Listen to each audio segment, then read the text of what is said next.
केरूर येथे रथोत्सव भक्तिमय वातावरणात संपन्न. भारतीय संस्कृती रथोत्सवाला महत्त्व असून रथोत्सव हे समाधान, सुख, शांती तसेच देवाशी एकरूप होण्याचे प्रतीक आहे. धार्मिक सलोखा राखून लोकांनी एकत्रित येऊन आध्यात्मिकतेला जपण्यासाठी या महोत्सवाचे आयोजन केले आहे.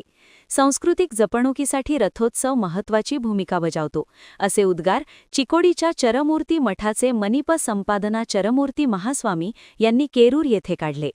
केरूर येथे पुरातन श्री महादेव देवस्थानच्या वतीने महाशिवरात्री तसेच रथोत्सव कार्यक्रमाचे आयोजन करण्यात आले होते. या कार्यक्रमास निडसोशी सिद्धसंस्थान मठाचे जगद्गुरू पंचम शिवलिंगेश्वर महास्वामीजी आणि संपादना चरमूर्ती महास्वामी यांचे दिव्य सानिध्य लाभले. या कार्यक्रमात बुधवार 11 रोजी नवीन रथाच्या कळसाचे केरूर गावात आगमन झाले. गुरुवार 12 तारखेपासून शनिवार 14 पर्यंत श्री महादेव मंदिरात विविध अभिषेक विधी पार पडला. रविवार दिनांक 15 रोजी श्री क्षेत्र येडूर येथून कृष्णा नदीचे पाणी आणून जलाभिषेक करण्यात आला.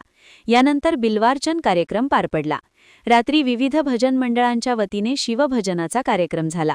सोमवार 16 रोजी पहाटे 5 वाजता नवीन रथाचा रथांग होम घालण्यात आला. यावेळी कुंभमेळ्यासह रथाच्या कळसाची मिरवणूक काढण्यात आली. मान्यवरांच्या उपस्थितीत रथावर कळसारोहण करण्यात आले.